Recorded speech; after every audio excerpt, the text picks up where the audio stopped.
Oke, teman-teman semua, Bismillahirrahmanirrahim. Assalamualaikum warahmatullahi wabarakatuh. Apa kabar? Semoga semuanya senantiasa sehat ya, teman-teman. Jadi hari ini, teman-teman, kita akan menggelar eh, private webinar untuk alumni dari kelas online mastering PowerPoint.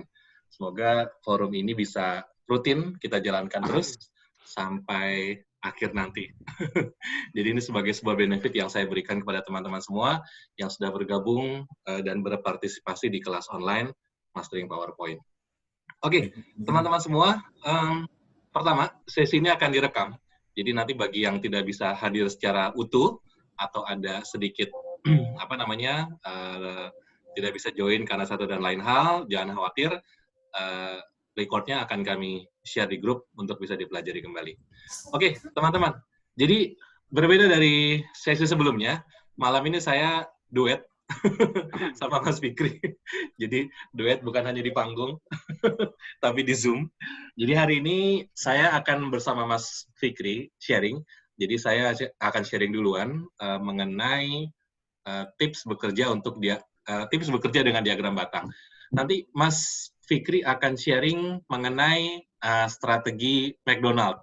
Loh, Mas, nggak nyambung. Nggak apa-apa, teman-teman. Serunya di sini. Kalau misalnya kita ngomongin yang PPT terus-terusan, lama-lama bosan ya. Kadang-kadang kita butuh sesuatu yang lain.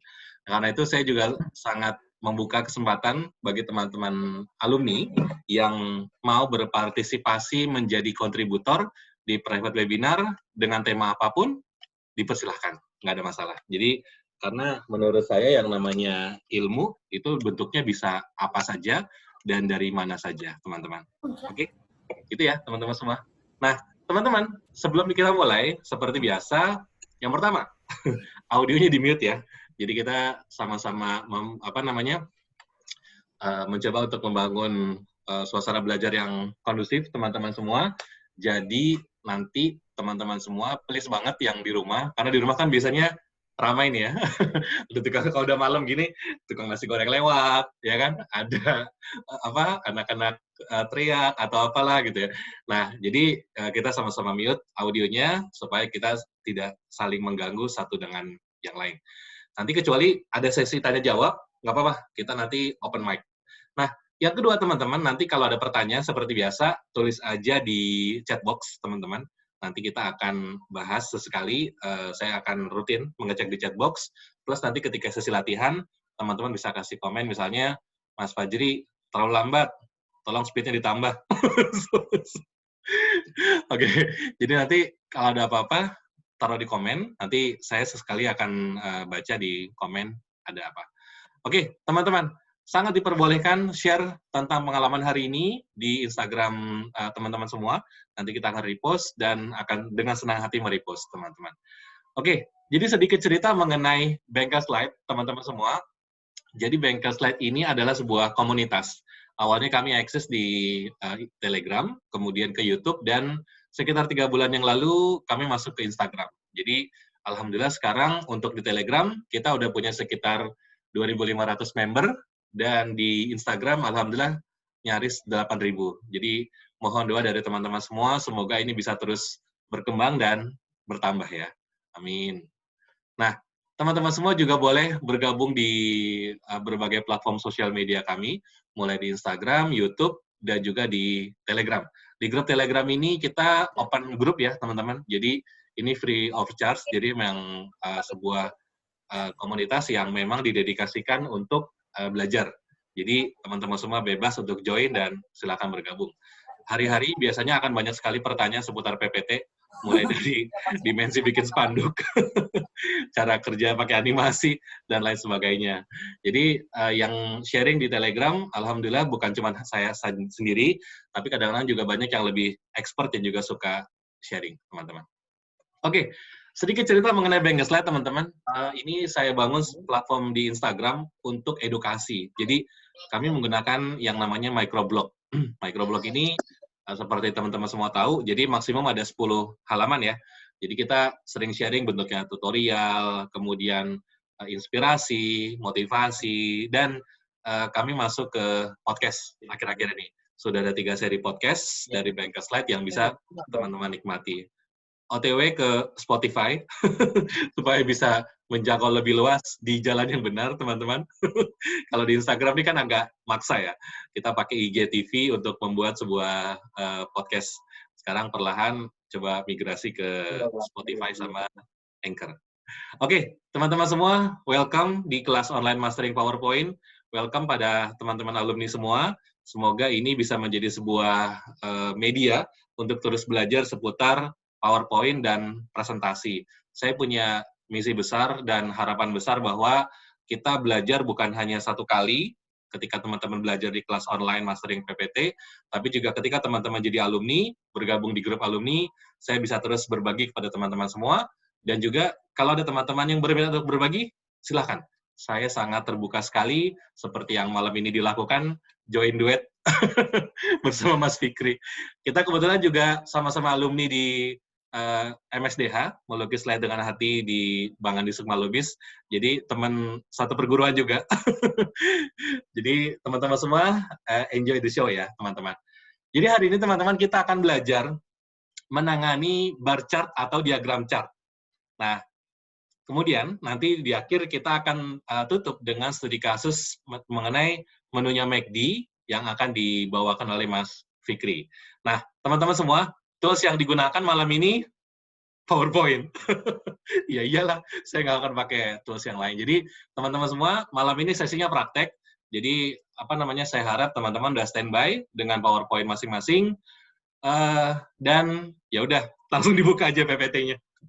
Oke, saya udah kirim sebuah file kecil, teman-teman, sebuah file latihan. Teman-teman silahkan dibuka, nanti akan ketemu dengan tampilan seperti ini. Nah, nanti buat apa? Nanti kita akan jelaskan ketika sesi latihan. Oke, teman-teman semua, saya baca di chat box dulu, teman-teman. Oke, wis ada Mas Fikri, mantap. Jangan grogi Mas Fikri. Nanti kalau grogi di forum yang lebih gede lagi aja. Kalau yang di sini seru-seruan. Ya, Mas Fajri. Oke, mantap. Sip. Wah, ada Ustadz Reza nih ya. Alhamdulillah bergabung. Oke. Iya Mas Adit, alhamdulillah sempat 2.500 dan organik, nggak pakai iklan. Ya, Mas Siti. Oke, teman-teman semua cek status dulu. Apakah sudah download file latihan? Udah ya? Kalau ada yang belum, bisa cek di grup WhatsApp, teman-teman. Sudah di-share di file, sudah di-share di grup WhatsApp. Nah, saya sambil buka yang dikirim ke teman-teman. Sebentar.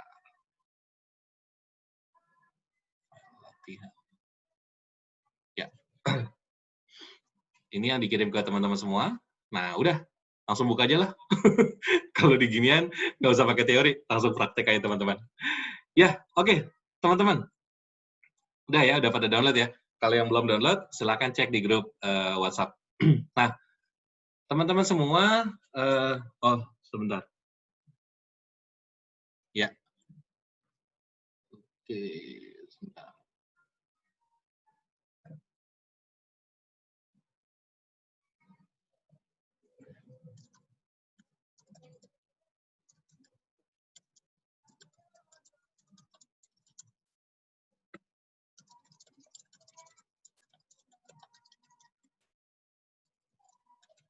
Ya, oke. Teman-teman semua, silakan dibuka yang ini nih. Ada file, ada slide judulnya Produksi Beras per Wilayah. Saya mau coba sharing ke teman-teman semua apa yang bisa kita lakukan dengan sebuah diagram batang. Nah, biasanya teman-teman kalau punya data kurang lebih kan seperti ini ya, ketemu dengan sebuah tabel, ya kan? Tabelnya mau diapain, Mas? Ya udah, gituin aja.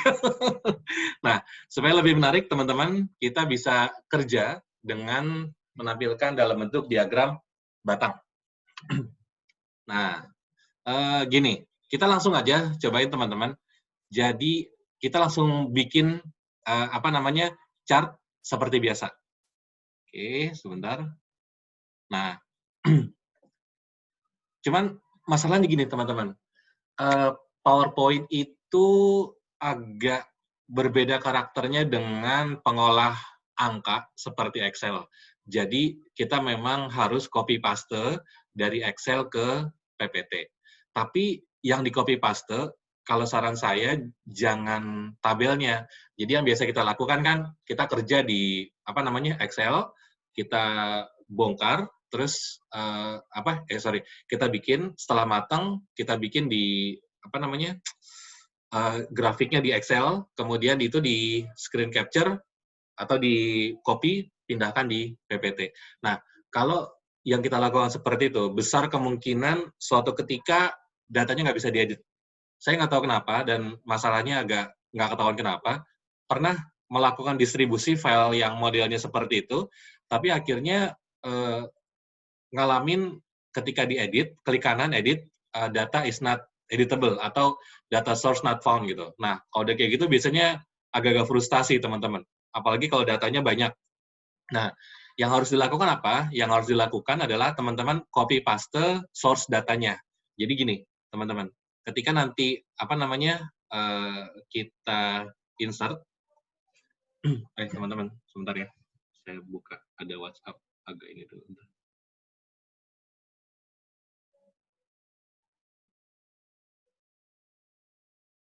Teman-teman, ini ya, di make sure untuk sudah download file latihannya, karena ada beberapa yang mau saya tunjukkan.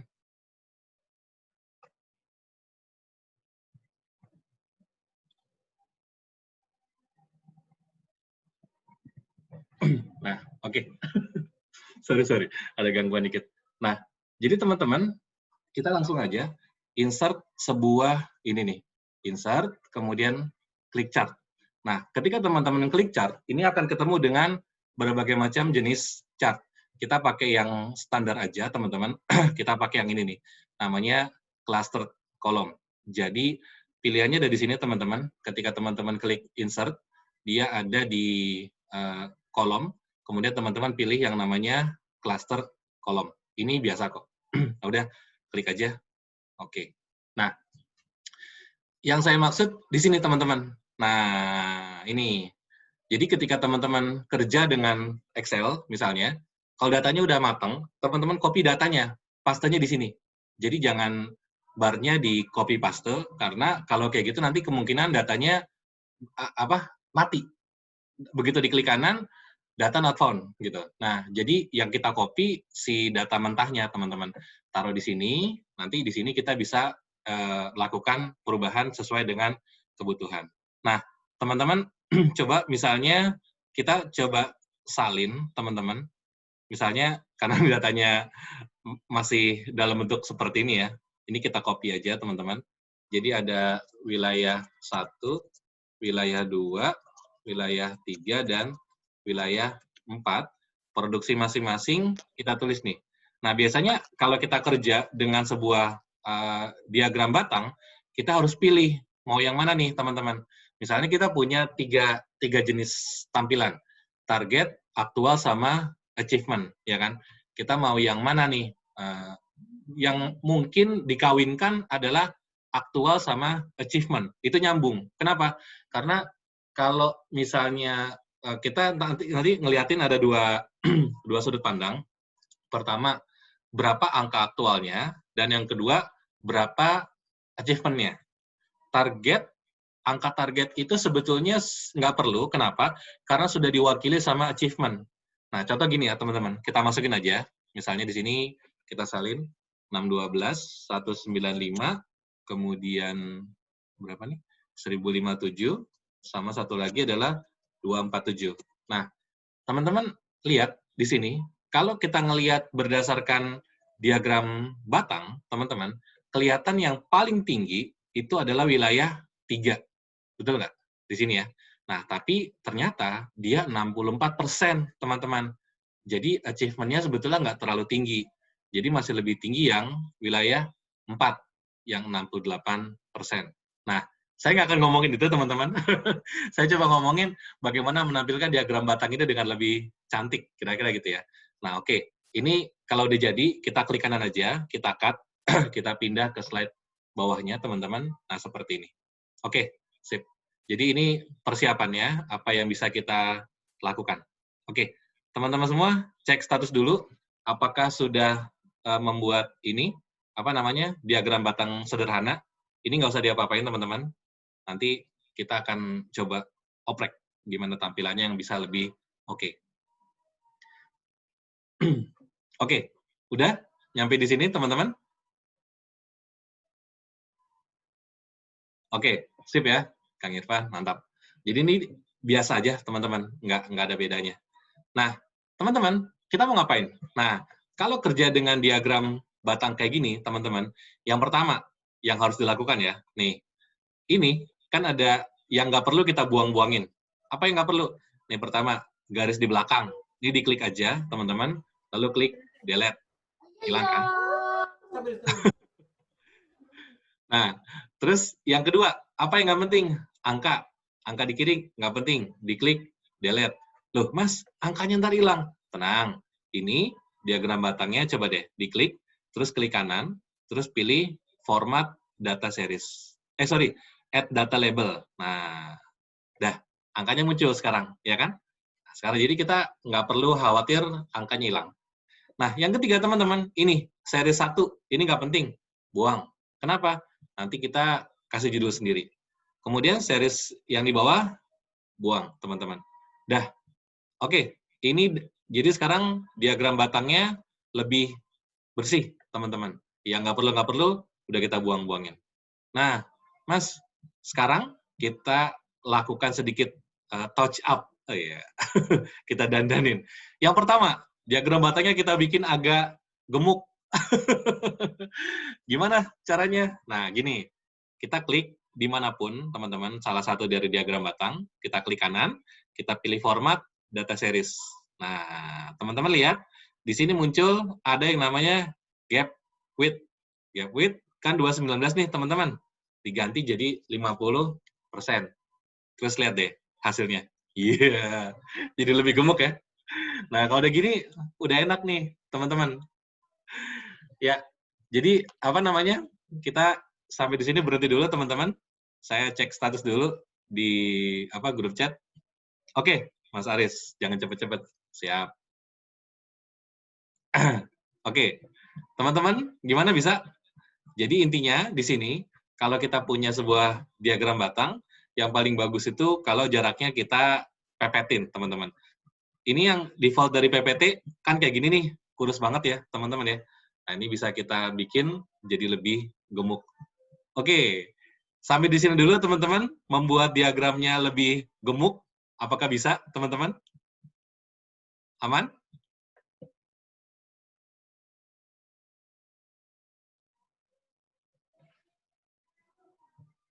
Oke. Kayaknya masih ngoprek nih. Oke. Ya, Kang Irfan, aman. Sip. Nah, teman-teman, yang mau saya kasih tahu ini, simple aja, teman-teman. Nih, teman-teman ada satu slide, dia bentuknya kayak gini. Di tengah-tengah ada gambar beras. Ketemu nggak?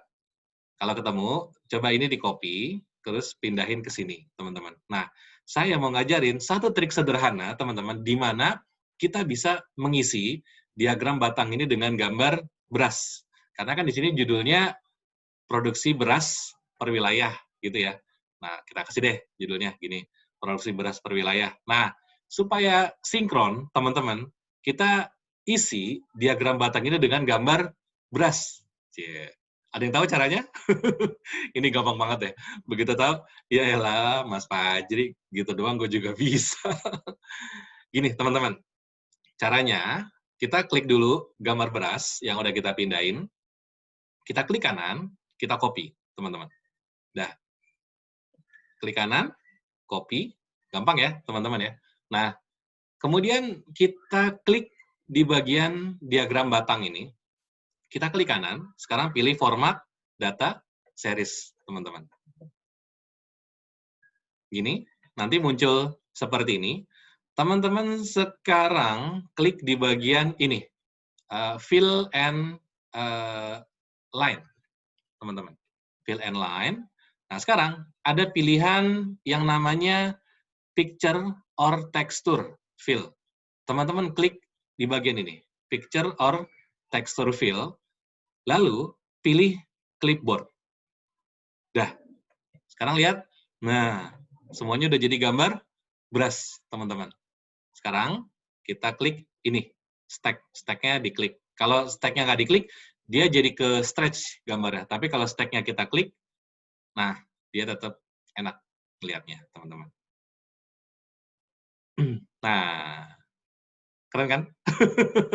Dengan satu klik sederhana, teman-teman, sekarang gambarnya berubah menjadi gambar brush. Di-fill dengan gambar brush. Jadi kalau teman-teman bosen nih, isinya solid-solid color mulu, dengan satu kali klik, teman-teman, kita bisa isikan ini dengan gambar brush. Nih, misalnya, teman-teman ada yang kerja di telco, ya kan? Ini dia bikin diagram batang, diisi dengan gambar SIM card. Oke. Oke, coba cek dulu di ini chat box yang udah sukses berapa orang? Kalau yang udah bisa tulis hore, teman-teman. Oke, aman ya? Oke, Dokter Umar, wes. Gara-gara baca postingan dokter, saya sekarang udah nggak ragu-ragu lagi makan malam. Oke, Mas Indra aman. Mas Adit aman, oke. Kang Irfan aman, oke. Aman ya, teman-teman ya? Sip ya? Jadi, enaknya apa, teman? Nih, enaknya gini. Teman-teman, ini kita klik kanan, kita pilih edit data, datanya masih hidup, teman-teman. Jadi dengan style kayak gini, datanya masih mantap. Misalnya ini kita ganti ya, 415 contoh ya. Ya, datanya nambah. Jadi kita enak, ngoprek-ngoprek, bisa mantap gini. Gitu ya. Masing-masing tabel bisa nggak beda gambarnya, Mas? Kalau mungkin maksudnya masing-masing grafik kali ya. Nah, kalau grafiknya beda-beda, bisa aja, Mas. Jadi, nah ini dikliknya 2 kali ntar. Klik-klik 2 kali. Nah, diklik 2 kali. Nah, nih, lihat deh. Nih, sebentar. Saya perbesar ya. Nah, ini kalau saya klik sekali, dia akan kepilih semua. Betul ya? Kelihatan selection-nya kan? Nah, kalau saya klik 2 kali, klik-klik. Nah, yang kepilih cuman satu ini aja. Nah, di sini nanti kita tinggal klik kanan, format data point. Nah, di format data point, kalau ini kita rubah, dia hanya akan merubah yang satu ini aja, Kang. Jadi nih, saya coba dulu ya, misalnya. Saya pilih, yang ini saya kasih, misalnya solid color, warna ungu. Nah, kayak gini. Jadi dia hanya berubah yang satu, yang lainnya tetap. Prinsipnya sama, jadi kita bisa rubah satuan atau rubah semua. Sip. Oke, mantap. Nah, teman-teman, showtime. Mas Fikri, mohon maaf nih ya, waktunya jadi agak mundur sedikit. Nah, teman-teman, saya mau bahas yang ini, teman-teman. Nah, teman-teman masuk ke slide berapa ya? Slide 5 kalau di saya. Kita akan ngomongin masalah okupansi maskapai semester 1. Ini yang tadi saya kirim di grup, teman-teman. Nah, persiapannya apa? Persiapannya sudah ada beberapa, teman-teman. Ada satu gambar langit, yang kedua gambar pesawat. Ini dua-duanya saya ambil dari FreePic, teman-teman. Nah, teman-teman, apa yang mau kita lakukan? Nah, kita mau bikin kayak gini nih. Mana dia? Nih, hasilnya, teman-teman. Jadi, kita akan membuat model gambar yang seperti ini, teman-teman. Gimana caranya, Mas? Oke. Mari kita mulai. Ini kalau teman-teman udah tahu, akan sangat mudah, teman-teman. Jadi, caranya, cuman gini, saya mau kasih tahu dulu, teman-teman. Model chart seperti ini bagus dilakukan kalau teman-teman memiliki waktu yang cukup. Artinya, kita akan kerja dari tabel ini, tapi ini akan kita rubah datanya di PowerPoint. Artinya datanya akan bentuknya mati, teman-teman. Kita kalau mau ngedit bisa, tapi ngeditnya akan sangat manual sekali, teman-teman. Tapi ini nice to have. Kalau teman-teman tahu caranya, ini bagus banget. Misalnya dipakai di presentasi yang contoh misalnya yang kayak presentasi di auditorium, itu keren banget gitu kan. Begitu Dokter Umar nih tampil ke depan ngomongin masalah diabetes gitu kan, Seratnya gitu, orang langsung terpesona. Oke, teman-teman semua, langsung aja kita garap. Sekarang gini, kita punya data, ada 4 bulan parameternya, Januari, Februari, Maret, dan April, teman-teman. Jadi ada okupansi nih. Nah, saya nggak akan ngomongin gimana cara dapat angkanya. Ini ya data dummy lah ya, teman-teman ya. 50, 60, 70, dan 55. Oke, teman-teman, sekarang kita akan buat diagram barisnya. Diagram garis. Diagram baris. Oke, caranya gini, teman-teman. Sekarang, ini kan 50, 60, 70, dan 55. Kita bikin dulu, teman-teman, satu seperti ini. Nah, teman-teman, ketika kita bikin satu, teman-teman, perhatikan ketika kita klik di sebelah ini, bentar, saya zoom dulu. Nah, kalau kita lihat di shape format, kita klik, paling kanan, ini muncul yang namanya ini dia. Ada tinggi sama lebar, teman-teman. Saya mau teman-teman fokus ke bagian tingginya, atau height-nya. Di sini kan 2,54 ya, teman-teman ya. Sekarang kita lihat, Januari itu 50%. Ini kita rubah aja, teman-teman, jadi 5 cm. Nah, jadi kita menggunakan sebuah, pendekatan. Jadi kalau misalnya di sini, teman-teman, insert-nya yang rectangle ya, shape yang rectangle. Tadi saya salah pilih. Nah, ini aja. Nah, saya ulang. Ini kita akan bikin jadi Januari, teman-teman. Lihat angkanya 50%, teman-teman. Nah, di sini kita akan ubah ketinggiannya di shape format, teman-teman. Ini kita isi tingginya 5. Gitu ya. Kemudian kita copy paste, teman-teman. Yang bulan Februari kita isi 6. Jadi ini manual, teman-teman. Kita copy lagi, bulan Maret 7, dan bulan April 55%. Artinya itu 5,5. Nah, 5,5. Nah, sip. Jadi ini teman-teman, kita bikinnya seperti ini. Jadi bukan pakai diagram yang kayak tadi, tapi kita menggunakan cara untuk kita insert satu persatu. Oke, kalau sudah, teman-teman, kita klik kanan, kita cut, pindah ke slide ini, yang ada langitnya, teman-teman. Nah, taruh di sini dulu. Oke, sampai sini dulu, teman-teman. Cek status, aman. Jadi kita bikin shape-nya satu persatu, kemudian kita taruh di slide yang belakangnya gambar langit. Aman?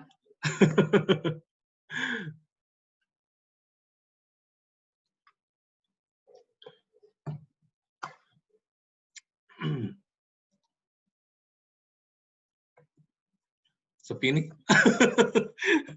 Coba cek dulu di grup. Oke, akhirnya ada yang jawab. Oke, sip. Mbak Siti aman, Om Aris aman, siap. Om Aris, makasih ya, anaknya daftar. Belajar kreatif photo editing for kids. Oke, teman-teman, kalau sudah begini, sekarang kita akan rubah.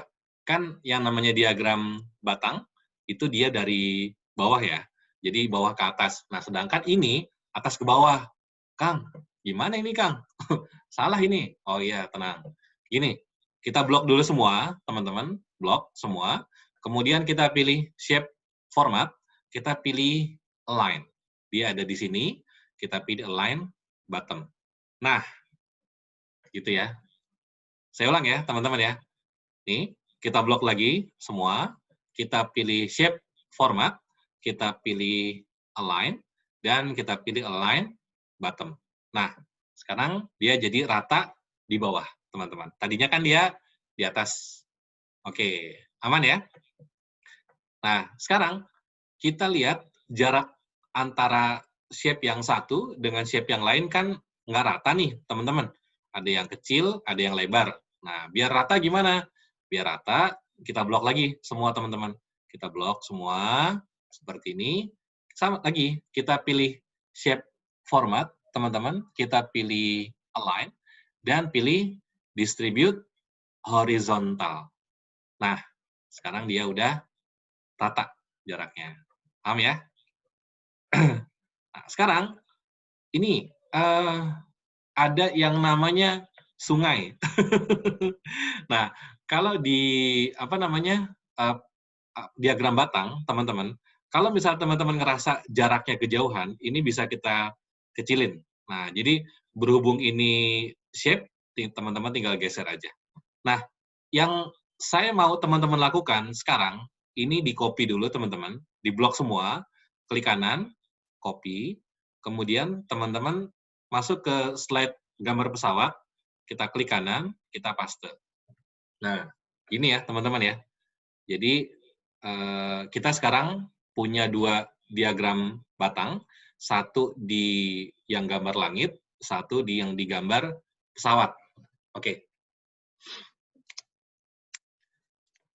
Nah, teman-teman, lanjut ya. Nah, ini dia rahasianya. Sekarang kita akan masukin gambar langit ke dalam diagram batang. Gitu. Saya ulang, kita akan masukkan gambar langit ke gambar diagram batang. Ada yang tahu pakai apa caranya? Oke, kuis nih, kuis. Ayo teman-teman alumni, pakai apa nih? Bagaimana cara memasukkan gambar langit ke dalam diagram batang? Oke. Ya, betul, Mbak Walida. Pakai union dan intersect. Iya, betul. Unionnya betul, Mbak. Terus merge shape-nya kita gunakan intersect. Itu udah senjata banget ya. Oke, kita coba ya, teman-teman ya. Jadi gini, pertama, di-blok dulu semua, lalu kita pilih shape format, kita pilih union. Merge shape, union. Nah, dah. Mas, kenapa harus di union? Karena kalau nggak di union, langsung di intersect, dia satu-satu, teman-teman. Maksudnya gini, jadinya kan, contoh ya, diagram gambar langit dengan yang pertama, ini begitu di intersect, dia kenanya cuma satu, gitu. Nah, kan kita maunya sekaligus nih, teman-teman. Jadi ini kita blok dulu semua, kita pilih shape format, kita pilih merge shape, union. Nah, kalau sudah, teman-teman, kita lakukan sekali lagi. Kita pilih gambar langitnya, sekarang kita pilih diagram batang. Lalu kita pilih shape format, dan merge shape, dan intersect. Jadi di intersect-nya 2 kali, teman-teman. Jangan 1 kali. Oke, sampai sini, stop dulu. Cek status, aman? Kalau aman, baru kita lanjut. Jadi ada 2, teman-teman ya. Pertama, dipilih dulu union, kemudian baru di intersect sama gambar langitnya. Pokoknya kalau udah judulnya masuk kelas mastering PowerPoint, merge shape itu harus sudah dikuasai. Pokoknya the best itu buat berbagai kebutuhan. Mau bikin crop foto, mau bikin poster, mau bikin apapun, pasti kepake, teman-teman. Sip. Oke, beres ya. Kerjaan pertama beres, teman-teman. Sekarang kita akan bikin kerjaan yang kedua. Nah, kita akan masukin gambar pesawat, teman-teman. Nah, perhatikan, sekarang, ini nih. Kenapa tadi saya minta di-copy 2 kali, teman-teman? Karena dengan kita copy, kita akan bisa melihat posisi pesawatnya ada di mana, teman-teman. Sekarang lihat deh, ini aslinya, yang gambar langit, ini yang ada pesawatnya. Nah, kita bisa geser-geser dulu nih, teman-teman. Misalnya, oh ini cakep nih pesawatnya, kalau di sini. Nah, baru deh sekarang kita akan bikin gambar pesawatnya berada di sini. Kalau misalnya teman-teman ngerasa, kurang gede nih, nggak apa-apa, gedein lagi aja. Kalau misalnya ngerasa, kayaknya bagusnya segini nih, agak kecil mas, jadi ntar dia agak-agak kayak ngumpet gitu, nggak apa-apa, sah-sah aja. Oke, gini ya. Terus misalnya teman-teman bisa puter-puter, pokoknya teman-teman di sini kita akan membuat efek seolah-olah pesawatnya itu menyatu dengan diagram batangnya, teman-teman. Oke, ngatur-ngatur pesawatnya beres. Kalau udah, kita akan lakukan sekali lagi union dan intersect, gitu ya. Nah, teman-teman, sekarang kita pilih dulu semuanya si shape ini, teman-teman. Kita pilih shape format, kita pilih merge shape, dan kita pilih union. Oh, sorry. Sebelum itu, saya minta teman-teman copy paste dulu, taruh di luar. Buat apa? Copy paste dulu aja. Nanti saya kasih tahu gunanya. Nah, jadi ini kalau udah, teman-teman, ini kita blok semua, atau di blok kayak gini, nggak apa-apa. Kita pilih shape format, kita pilih merge shape, dan kita pilih union. Ya, sekarang dia udah jadi satu, teman-teman. Nah, ini sebelum dia apa-apain, teman-teman, saya minta teman-teman bikin satu slide kosong, seperti ini. Kemudian, gambar pesawatnya, ini diklik kanan, copy, taruh di slide kosong, dan dipaste. Jadi, gambar pesawatnya dipisah sendiri. Buat apa? Nanti saya kasih tahu. Pokoknya, lakuin dulu aja, teman-teman. Oke, sekarang kita ada di sini, teman-teman. Nah, di sini kita akan intersect. Caranya gimana? Sama, kita klik dulu gambar pesawatnya, kita klik gambar tabelnya, kita pilih shape format, kita pilih merge shape, dan kita pilih intersect.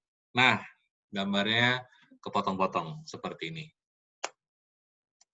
Oke, nah, kalau sudah, teman-teman, kita akan satukan si gambar yang udah terpotong ini, kita copy, dan kita taruh di gambar langit.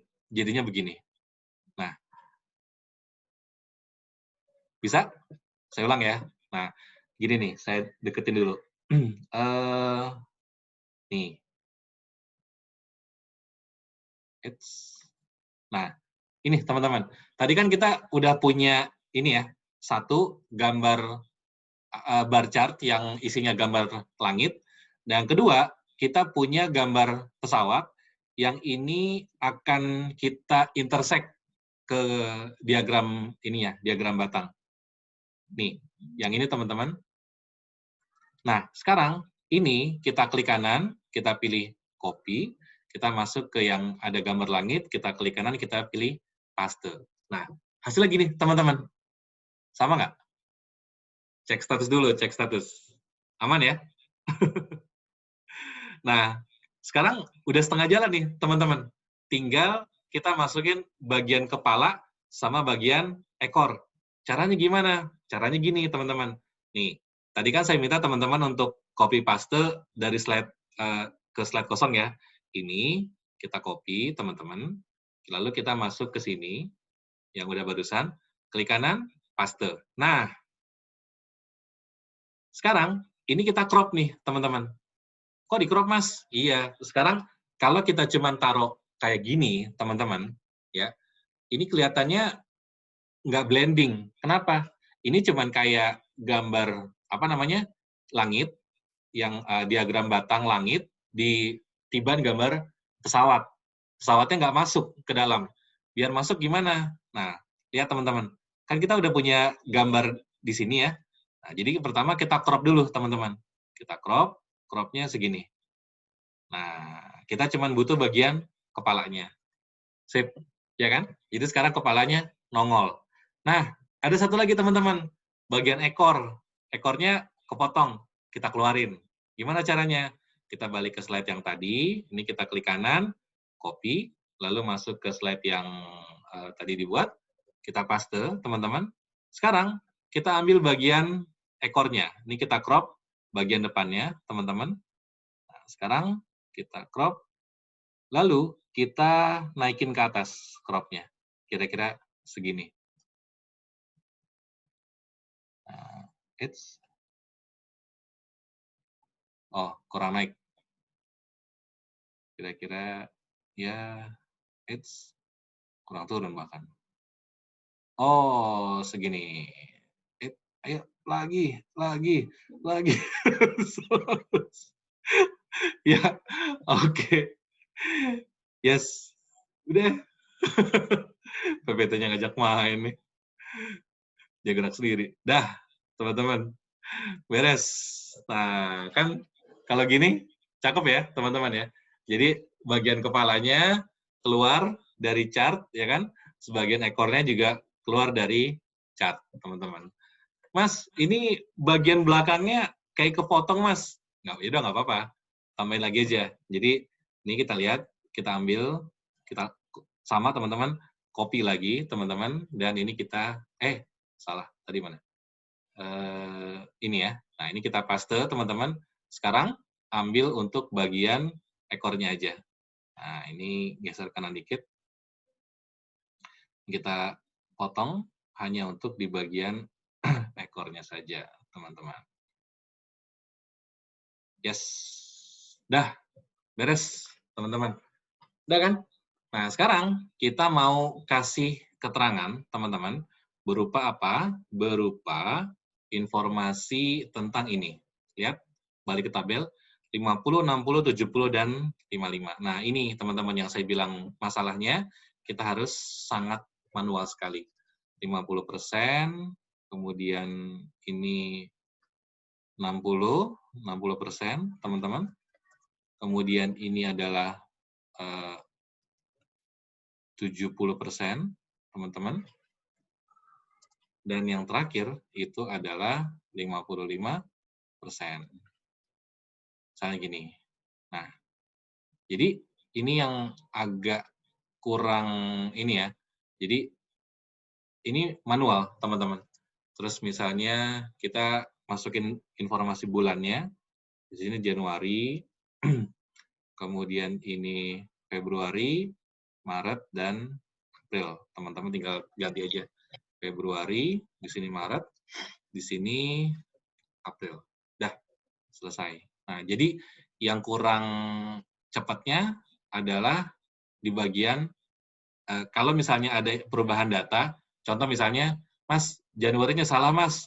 Harusnya bukan 50%, tapi 52%. Ini effortnya agak panjang editnya, teman-teman. Nah, sekarang, tadi kan saya minta teman-teman untuk copy di luar gini ya. Nah, misalnya gini, ini buat apa gunanya? Gunanya buat gini, misalnya gini, ini kan paling rendah 50% ya. Nah, kita kan biasanya kalau kerja dalam bentuk diagram batang, itu kita kasih tanda yang paling rendah atau yang paling tinggi, gitu kan ya. Nah, contoh ini kita mau tandain yang paling rendah, kita bisa lakukan dengan cara gini, teman-teman. Berarti yang ini nih, Januari, ini kan paling rendah.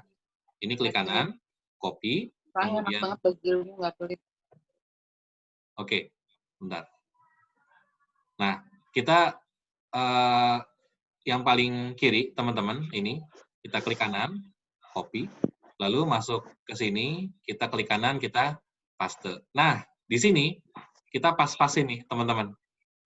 Pas-pasin, contoh, udah pas. Nah, teman-teman, klik kanan, kemudian pilih format shape. Di sini ada yang namanya transparansi. Ada ya, color, transparansi. Ini teman-teman naikin. Misalnya, teman-teman naikin jadi begini. Kemudian, warnanya diganti. Karena dia paling rendah, misalnya kita kasih warna seperti ini. Nah, jadi kayak semi merah lah, semi merah seperti itu. Misalnya begini. Nah, udah. Nah, kemudian di sini outline-nya bisa kita buang. Klik 2 kali, kemudian shape format, shape outline, dan pilih no outline. Nah, sehingga hasil akhirnya sekarang menjadi seperti ini, teman-teman. Mas, yang mau saya highlight itu yang 70%, Mas. Bisa nggak? Bisa, teman-teman. Sama. Ini kan kita udah dapat satu nih. Nih. Bentar, ada yang bocor. Suara siapa, yo? Oke. Siap. Oke, di-mute dulu ya, teman-teman ya. Nah, misalnya gini, Mas, saya mau highlight-nya bukan yang 50%, tapi yang 70%. Bisa nggak? Bisa, teman-teman. Ngambil dari mana? Ngambil dari sini. Nih, tadi yang saya minta teman-teman buat copy paste dulu. Ini klik kanan, yang 70-nya, copy, masuk ke sini. Nah, ini kita paste, kemudian kita posisikan di sini, teman-teman.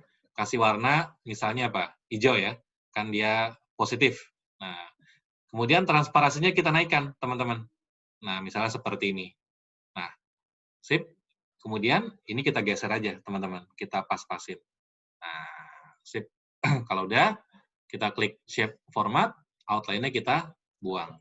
Nah, dengan cara kayak gini, teman-teman, kita bisa ngelihat bahwa ada something atau ada sesuatu di bagian 70%. Oh, ternyata itu adalah achievement yang paling bagus, yang paling tinggi. Nah, teman-teman tinggal kasih judul di sini nih, okupansi maskapai 2020 semester 1. Nah, kelihatan beda kan ya, kalau bikin chartnya begini. Oke, teman-teman, saya cek dulu di chat box. Oke, thank you Mbak Sofi, thank you Kang Irfan, thank you Mas Reno. Aman ya, teman-teman ya. Jadi, apa namanya? Apa sih ini? Love you. Ini pasti Ustadz Izra nih, kayak gini. Oke, mantap ya teman-teman. Jadi, dengan cara kayak gini, teman-teman semua bisa mengubah visual yang tadinya biasa menjadi yang lebih atraktif. Tapi ingat teman-teman, ini butuh waktu. Artinya kalau saya pribadi, kalau misalnya waktunya cukup, akan saya kerjakan. Tapi kalau waktunya nggak cukup, gimana? Kalau nggak cukup, pakai yang tadi, teman-teman. Yang model kayak gini. Jadi itunya si beras diagramnya kita fill, tapi di fill-nya pakai gambar. Ini pun sudah cukup atraktif. Kalau di kantor, kemarin saya sempat gelar sebuah in-house training, dengan cara seperti ini pun mereka merasa, wih, ini keren, gitu. Tapi ketika disajikan cara yang kedua tadi, ini keren banget, teman-teman. Cuman masalahnya ini, ada kesulitan, yaitu harus manual prosesnya. Tapi ketika teman-teman bisa, nanti enak. Ketika membuat sebuah visual, ini lebih, eye-catching gitu. Jadi orang-orang nanya, Mas, bikin gitu belajar di mana? Nanti dijawab, belajarnya di Bengkel Slide. Oke, teman-teman. Ya, oke, teman-teman semua. Itu mungkin yang bisa saya sharing malam ini. Jadi, teman-teman semua nanti, kita, ini di-record, jadi nanti tetap ada sesi, yang bisa ditonton kembali, ketika nanti teman-teman bingung gimana caranya. Tapi yang pasti ini adalah sesuatu yang teman-teman harus tahu bahwa cara membuat seperti ini sangat bisa sekali dilakukan dengan PowerPoint. Itu ya teman-teman semua ya. Thank you banget teman-teman. Dan sekarang kita ada yang mau tanya dulu nggak? Silakan. Kalau nggak kita ini sambil foto session dulu teman-teman. Silakan diaktifkan kameranya. Nah, ini nggak boleh nggak foto dulu nih. Oke. Siap-siap. Foto. Wah, ini kan kelihatan ganteng-gantengnya. Di sini kalau ada Mas Arif Setiawan, agak-agak kagok saya. Itu kakinya Nizam ya?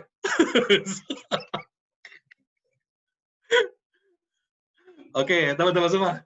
Oke, ada Mas Febri. Wah, Mas Febri juga ini nih, troops di waktu Indonesia Tengah, Mas ya. Temenan sama Kang Heri, ya kan.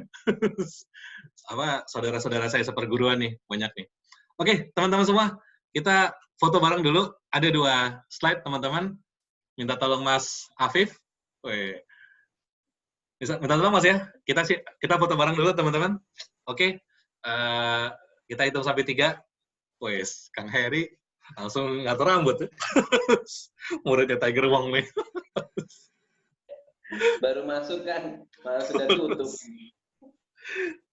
Oke, sip. Teman-teman semua. Oke, kita hitung sampai 3 ya, teman-teman ya. Ini ada 2 slide. Kita foto dulu di slide pertama. Ya, siap. 1, 2, dan 3. Ya, oke. Tahan dulu teman-teman. Kita pindah ke slide 2, teman-teman. Ya, 1, 2, dan 3. Oke, mantap. Kang Aris, itu juniornya dibawa buat pemanasan ya, sebelum tanggal 16 ya. Oke, teman-teman semua.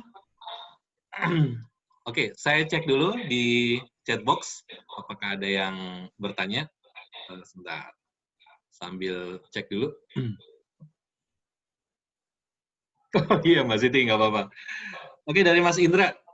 Gimana cara buat pesawatnya, Mas? Di crop atau gimana? Oke, ini pesawatnya. Jadi triknya gini. Ini kan gambarnya harus PNG, teman-teman ya. Nah, teman-teman bisa cari gambar PNG. Di mana, Mas? Ada beberapa website yang menyediakan gambar-gambar PNG seperti ispng.com, kemudian dlpng.com, atau beberapa yang lain. Nah, itu bisa. Atau yang kedua, ketika teman-teman misalnya mencari gambar di FreePic, ini bisa di-remove background. Tapi harus cari yang gambarnya kira-kira kalau di-remove background, dia nggak rusak. Misalnya gini, cari gambar yang benar-benar latar belakangnya putih. Nah, itu kalau di-remove background kan bagus ya. Nah, kalau kita nemu gambar pesawat, bagus, tapi gambar latar belakangnya abu-abu atau gimana gitu ya, sehingga kalau di crop itu agak banyak pekerjaan, ya jangan dilakukan. Atau download, upload ke remove BG. Gitu ya. Oke, Mas Indra, semoga menjawab caranya. Nanti saya share beberapa website penyedia gambar PNG. Nah, sekarang teman-teman kita ngobrol narasumber berikutnya adalah Mas Fikri. Nah, stage-nya langsung saya lempar nih ke Mas Fikri. Mas Fikri akan cerita tentang strategi McD dalam masa pandemi COVID-19. Silakan, Mas Fikri. Terima kasih Mas Fajri, Mas Afif. Assalamualaikum warahmatullahi wabarakatuh. Waalaikumsalam warahmatullahi wabarakatuh. Monggo Mas, ini udah saya set jadi co-host ya. Jadi kalau Mas Fikri mau share screen, silakan. Boleh, langsung aja. Anggap aja di rumah sendiri, Mas. Saya ulangi lagi, makasih Mas Fajri udah dikasih kesempatan. Ini Mas Fajri ini guru waktu saya ngikut bengkel slide, cuman saya lupa tuh angkatan keberapa. Angkatan 5, Mas. Oh, angkatan ke-5 ya. Udah sampai ribuan sekarang followernya. Mantap nih. Alhamdulillah. Oke, nanti kalau misal kita obrolin teknisnya dulu. Kalau misalkan Bapak Ibu, tadi teman-teman ya, teman-teman mau ada yang mau raise hand, monggo aja. Ada fitur raise hand di Zoom, nanti saya hentikan sejenak presentasinya. Apabila saya bisa jawab, akan langsung saya jawab. Tapi misalkan nggak bisa, saya keep dulu ya. Pertanyaannya nanti kita share ulang di grup WhatsApp. Saya coba share PowerPoint-nya ya.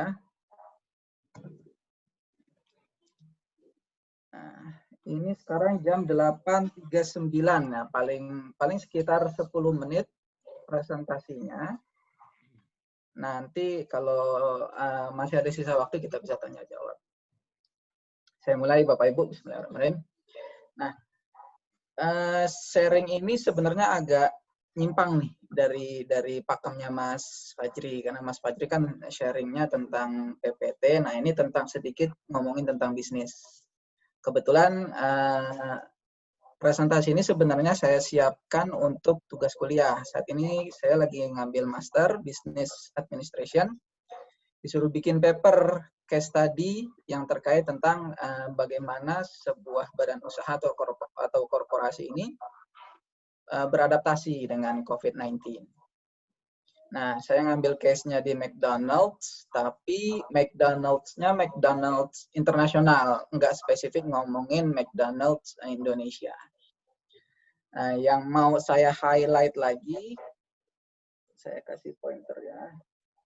Yang mau saya highlight lagi di sini tentang perubahan menu sarapan, breakfast menu change. Nah, mohon maaf ini presentasinya saya susun pakai bahasa Inggris, soalnya dosennya juga minta pakai bahasa Inggris. Nah, yang pertama, ini adalah keputusan bisnis yang diambil oleh McDonald's International. Dulu, sekitar 5 tahun yang lalu, McDonald's itu memperkenalkan, mungkin Bapak Ibu pernah dengar tentang menu breakfast, menu sarapan. Tapi McDonald's ini menyajikannya nggak cuma pada saat jam sarapan, jadi breakfast all day. Nah, dengan keputusan bisnis ini ada efeknya. Efeknya memang diterima dengan baik oleh konsumen, tapi ada implikasinya, ada complications. Nah, complications-nya yang saya highlight ada 4. Yang pertama itu dia mengurangi jumlah orang yang makan, dine in ya. Nah, jadi dengan perubahan ini ada perubahan behavior customer-nya nih. Dari yang awalnya banyak numpuk di satu waktu karena breakfast menu cuma pada jam-jam tertentu, nah orang ngumpul. Mirip dengan efek kedua, karena ada breakfast all day, jadi yang biasanya numpuk di pagi hari itu agak kepencar nih waktu-waktu kunjungan si customer-nya. Jadi dia less morning traffic pada pagi hari. Nah, yang berikutnya, beberapa customer yang biasanya datang pagi untuk sarapan, ini malah kebalik nih, behavior-nya berubah. Dia datang agak siang atau bahkan sore, tapi mesennya menu sarapan. Nah, ini memang diterima dengan baik ya sama si customer, tapi ada efek buruknya juga nih buat si McD. Karena McD, Bapak Ibu ada yang pernah ngerasain nggak? Ada yang pernah ini nggak? Datang ke McD siang-siang, tapi mesen cari harga yang paling murah gitu. Nah, kalau di McD ini kan menu sarapan tuh rata-rata harganya lebih murah dibanding menu-menu lainnya. Gitu. Kalau saya sih pernah nyobain kayak gitu. Jadi siang-siang lapar pengen ke McD, tapi dompetnya terbatas, ya udah mesen yang menu sarapan karena biasanya lebih murah dibanding menu-menu lainnya. Nah, sekarang McD mikir nih. Nah, ini mumpung nih ada corona, ada COVID-19, si customer nggak bisa dine in di tempatnya, jadi ada opportunity. Kalau saya bilang malah alasan McD-nya. Harus ada breakthrough, harus ada perubahan, karena nanti short term-nya dia bagus, secara marketing bagus, diterima dengan baik, tapi tadi customer datang milih menu yang lebih murah, jadi kan ada marginnya akan semakin tipis di McD-nya. Nah, keputusan cause and effect analysis tadi menyebabkan McD mengambil keputusan bisnis lagi. Rasionalnya adalah satu, mereka mencoba mensimplifikasi produksi. Nah, jadi supaya scale of economic-nya berkurang, maksudnya scale of economic maksudnya gini, semakin banyak barang yang diproduksi, itu kan kalau gelondongan lebih murah dibanding kalau retail. Nah, jadi dia mengurangi nih, yang marginnya sedikit, agak disedikitin. Cuman kalau marginnya yang tebel-tebel, dibanyakin. Nah, secara nggak langsung, McD mengambil momentum COVID. Yang kedua, gimana caranya kita mengarahkan pilihan si customer. Si McD ini mengarahkan pilihan consumer, tapi tanpa mengurangi tanpa menyakiti sales-nya dia secara keseluruhan. Jadi sedikit banyak dia memanfaatkan momentum. Lalu yang ketiga, tadi disampaikan sebelumnya, kalau breakfast menu itu sebenarnya marginnya tipis dibanding menu-menu yang lain. Jadi dia akan coba mengoptimalisasi margin dengan mengarahkan konsumen memilih menu-menu yang marginnya tebal. Jadi yang marginnya tipis disedikitin, yang marginnya tebal dibanyakin, ditinggiin. Lalu ini, ya kita tahu lah, COVID-19 ini dampaknya nggak begitu bagus ke dunia usaha. Jadi badan usaha pasti harus nyari opsi, harus nyari strategi gimana si badan usaha tetap bisa hidup di COVID-19 ini, di pandemi ini, dengan menjaga agar restoran-restoran ini bisa tetap survive. Dengan salah satu caranya adalah memaksimalkan profit yang ada di poin yang ini ya, di poin yang abu-abu ini. Lalu berikutnya dia mencoba mengejas nih landscape-nya. Maksudnya adalah dia mencoba memproporsikan mana yang misal demand-nya lagi sedikit karena ada COVID. Mereka nggak bisa datang sarapan pagi-pagi, nggak bisa.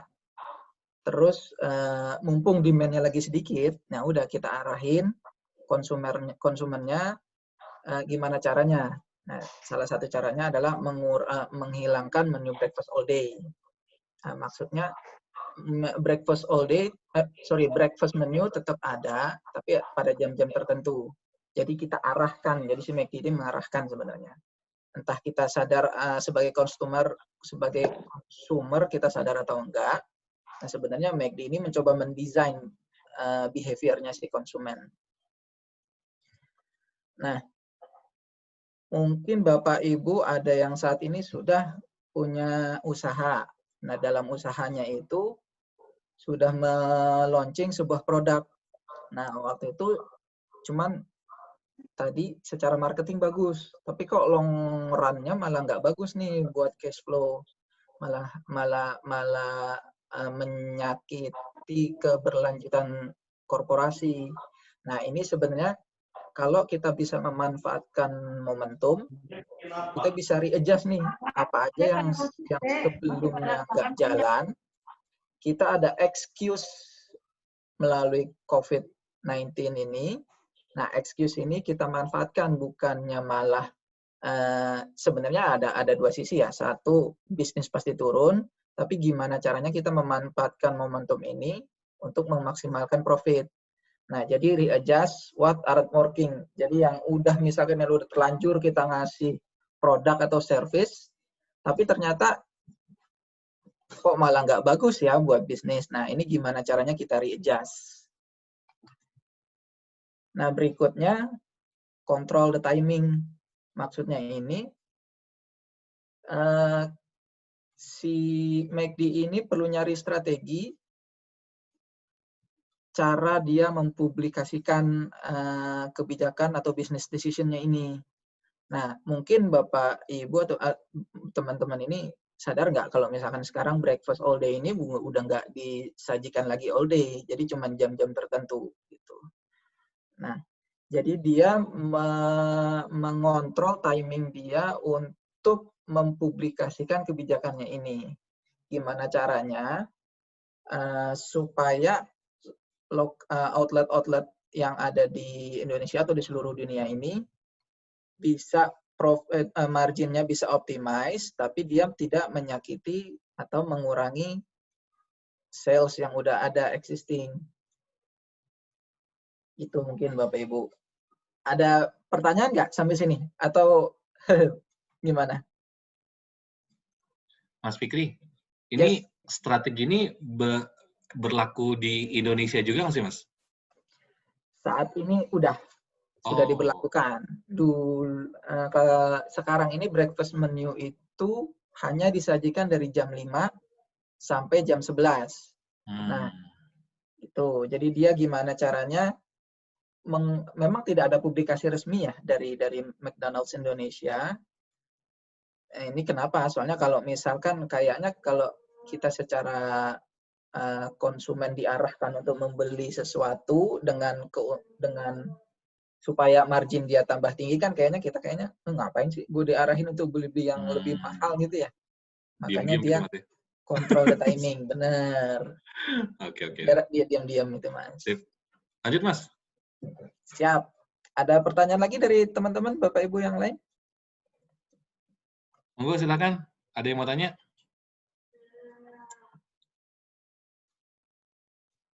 Kalau enggak, lanjut. Boleh, Mas? Kalau enggak, masih panjang soalnya nih slide-nya. Mas Fikri. Yes. Tanya, Mas Fikri ini neliti di situ atau kerja di situ atau gimana? Oh. Sorry telat pahamnya. Gimana? Jadi saya nggak kerja di McDonald's, tapi tadi ini salah satu studi kasus untuk tugas kuliah saya, Pak. Oh gitu. Jadi ada tugas kuliah untuk nama mata kuliahnya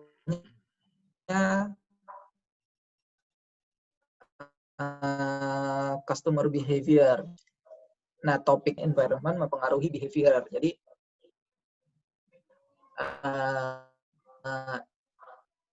lingkungan saat ini kan lagi pandemik. Nah, gimana caranya badan usaha memanfaatkan atau mengoptimasi kondisi pandemik ini? Bukan cuma merana, ini kenapa, kapan kelarnya COVID, kapan selesainya gitu. Jualannya makin suffer. Nah, ini saya dan ada kelompok gitu ya, satu kelompok ada 5 orang disuruh mencari kasus, studi kasus. Nah, yang kami pilih adalah studi kasus di McDonald's International, Pak. Oke. Thank you. Monggo Ya, Pak lanjut. Heri. Thank you. Nah, ini udah 10 menit, jadi ini kayaknya slide terakhir. Oke, Mas. Nanti rencananya sih mau banyakin tanya jawab aja. Cuman di key takeaway-nya adalah ada di quote ini ya. Jadi saat ini, selama pandemik ini, badan usaha atau kita semua ya, nggak cuma badan usaha ini mencoba beradaptasi dengan dunia luar. Nah, gimana caranya kita membuat keputusan yang bisa mengontrol lingkungan kita daripada lingkungan atau COVID ini yang mengontrol kita. Mungkin ini yang key takeaway, yang kritikalnya di sini, Pak. Oke. Itu, Sip. Mas Fajri, teman-teman, Bapak, Ibu semua. Thank you banget, Mas Fikri, udah sharing. Menurut saya sih ini strateginya keren banget, terutama kalau teman-teman yang ada di dunia kuliner ya. Sekarang lagi suffer banget nih, apa yang harus dilakukan gitu ya. Monggo, teman-teman, kita masih punya waktu sampai dengan jam 9. Masih ada sekitar 5 menit. Kalau ada yang mau tanya, silakan. Mumpung ada Mas Fikri. Ini lagi bahan ini paper, Mas ya? Kang Fajri. Yes. Wah, Pak dosen. Siapa dosen? Di Bontang itu nggak ada McD, Mas Fikri. Nggak ada. Adanya KFC. Jadi saya ngelihat KFC juga ada, entah ini strategi atau memang secara umum ya, dia Mr. Sanders-nya tuh nggak muncul lagi nih di logo kotaannya itu, kemasannya sudah nggak ada lagi. Apakah begitu juga ya? Saya tahu ada kelompok lain juga membahas mengenai KFC, begitu juga ya? Kalau untuk case-nya KFC, saya kurang paham kenapa dia mencoba men-shifting ya logo dia. Cuman kalau di McD, ini juga terjadi, Pak Heri. Perhatiin nggak, sekarang toko-tokonya McD itu udah nggak ada badut Ronald McDonald. Oh iya, benar. Oh iya. Hilang itu. Tempat duduknya nggak ada juga. Betul. Iya, benar-benar. Nah, mereka mencoba men-shifting nih dari Ronald McDonald ke I'm loving it. Oh. Sekarang dia bikin tagline baru ya, I'm loving it. Kenapa dia mencoba menghilangkan figur si Ronald McDonald? Karena beberapa tahun lalu badut itu shifting nih, persepsi orang-orang tentang badut berubah. Gara-gara Joker ya? Yang lucu, betul. Bukan, Mas, gara-gara E.T. Horor banget itu film. Nah, itu makanya persepsi badut yang lucu, sampai sekarang banyak badut yang menyeramkan, badut yang serial murder, ya kayak gitu-gitu. Kayak kostum badut. Nah, dia mencoba shifting. Nah, McDonald's ini salah satu yang concern banget dengan environment. Iya. Tapi emang sih, saya pernah loh foto di sebelah Ronald, kok kayaknya saya merinding. Ngeliat ke kiri itu agak-agak spooky. Lama-lama serem. Sekarang badut jadi penyanyi kan, sudah. Namanya Tulus. Lalu case berikutnya nih, Mas Fajri. Kenapa kami mengangkat McDonald's ini? Karena dia begitu responsif dengan perubahan lingkungan. Contoh, kalau misalkan di Indonesia, Mas Fajri dan teman-teman semua ini berasa makan nggak kalau belum makan nasi? Betul. Benar kan ya? Orang Indonesia, Mas. Betul. Kalau McDonald's luar negeri itu sedikit yang menyajikan menu nasi. Hanya Indonesia yang ada menu nasi di dalam Happy Meal-nya atau di paket hematnya dan segala macam. Nah, terus coba ke Bali, kayaknya agak susah nyari beef burger di sana. Kalau pesan sapi ya, betul, adanya chicken burger ya. Chicken burger atau vegetarian menu dan sama kayak di mana? Di India. Oh, oke. Mereka nggak nyediain beef burger atau yang segala sesuatu dengan beef ya. Jadi dia karena itu kan termasuk binatang sakral untuk di Bali dan di India. Jadi nggak ada tuh menu beef burger di sana. Itu. Kalau saya pernah ngalamin ini, Mas. Kalau saya perhatiin tuh McD kan biasanya kalau pagi tuh ada menu sarapan ya. Nah, menu sarapan tuh biasanya nggak ada nasi. Dia biasanya adanya muffin kalau nggak salah. Nah, tapi di McD yang deket rumah sakit, itu biasanya ada menu sarapan yang ada nasinya. Kayak di Cinere, itu kan rumah sakit Puri Cinere, sebelahnya McD. Itu 24 jam tuh nasinya.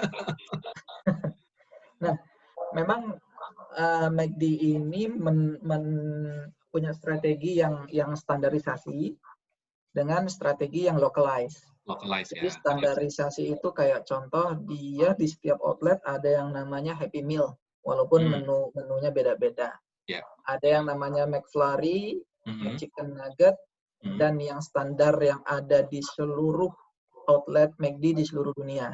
Itu dia punya. Nah, tapi yang localized tadi memang diserahkan ke strategi store manajernya, Mas. Oh, oke. Berarti dia ada global strategic sama yang custom. Oh, boleh juga nih, teman-teman. Ketika menjalankan sebuah usaha dan ketika teman-teman akan memutuskan untuk membuka cabang ya, itu boleh di custom tuh, disesuaikan dengan behavior di tempat masing-masing. Oke, mantap. Oke, teman-teman, ada yang mau tanya lagi? Mungkin satu pertanyaan lagi. Pak dosen Tiger Wong. Mau tanya lagi? Sudah cukup.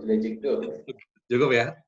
Mas Fikri, saya pernah baca status salah satu influencer di IG deh. Jadi ada satu fakta, kalau nggak salah, di IG-nya atau di Twitter-nya McD itu, dia cuma follow tiga influencer yang lain gitu. Spice Girls atau apa gitu. Jadi sangat berhubungan dengan cirinya dia gitu. Saya pernah baca tuh, saya coba cari-cari di Instagram nggak ketemu. Jadi memang nge-branding banget dia. Jadi di Twitternya si McD itu dia hanya mengikut Spice Girls atau apa gitu. Kayak personalnya Spice Girls gitu lah. Oke. Nah itu bisa jadi dua kemungkinan, Pak. Bisa jadi memang dia di hire McDonald's untuk sebagai influencernya, atau McDonald's ini begitu selektif dalam memilih apa yang kalau media sosial kan dilihat sama banyak orang ya di seluruh dunia. Yang sesuai sama jati dirinya gitu ya. Betul. Jadi kalau misalkan dia nge-follow orang yang kira-kira nggak gue banget nih, nah itu kayaknya betul. Nggak nih, bukan langkah itu yang dilakukan oleh McDonald's. Dan dia nggak banyak, Mas. Nge-follow di Twitter tuh nggak banyak kalau nggak salah. Hanya 3 akun atau pokoknya personilnya Spice Girls-nya aja kalau nggak salah. Ya, itu bisa jadi salah satu strateginya dia, Pak. Iya. Oke, mantap. Kalau pengalaman saya sih malah kebalik, Mas Fikri. Jadi kalau saya malah kalau datang ke McD itu nyari menu harusnya siang gitu. Dia bilang ini masih menu pagi, Pak. Boleh? Jadi salah waktu tuh. Pasti dijawab gini ya. Maaf Pak, baru ada jam 11 siang gitu ya. Iya, betul Mas Fajri. Oke. Tenang Mas, enggak, saya juga sering gitu. Bisa jadi Bapak datang ke sini jam 11 gitu. Iya betul. Oke. Gitu. Ya memang mereka ada jam-jam tertentu. Jadi dia mencoba streamlining production line dan dia. Jadi misalkan kompornya terbatas, gitu. Kalau terlalu banyak menu kan jadi agak malah ini ya malah nggak optimal. Ya, betul. Jadi dia mencoba meningkatkan scale of economics-nya, semakin banyak menu yang dimasak dalam satu waktu. Misalkan dia hanya ngegoreng French fries pada jam tertentu, itu kan pasti irit minyak dibanding dia bikin terus-terusan ya. Habis itu dia ganti menu, resource-nya ganti lagi, terus ganti lagi French fries. Nah itu kan resource-nya bakal butuh lebih banyak dibanding kalau dia bikin 100%. Ya. Itu mungkin Bapak Ibu. Oke. Thank you banget ya Mas Fikri sudah berkenan untuk sharing malam ini. Menurut saya ini insight-nya bagus banget, terutama untuk teman-teman yang fokus ke dunia kuliner ya, atau memiliki cabang di beberapa titik. Ini sangat strateginya simple, yaitu bikin strategi yang lokal gitu. Jadi di situ suka apa, ya bikin aja gitu. Saya jadi kepikiran suatu ketika nanti misalnya buka usaha minuman gitu ya, tinggal dicari minuman apa yang menarik di daerah tersebut, itu mungkin bisa diproduksi. Ada satu hal yang menarik, saya pernah baca tulisannya Pak Dahlan Iskan. Jadi waktu beliau sebelum jadi menteri ya, beliau itu kan direktur di Jawa Pos, ya kan. Nah Jawa Pos ini kan kemudian berkembang. Ada radar Bogor, radar di beberapa tempat lah.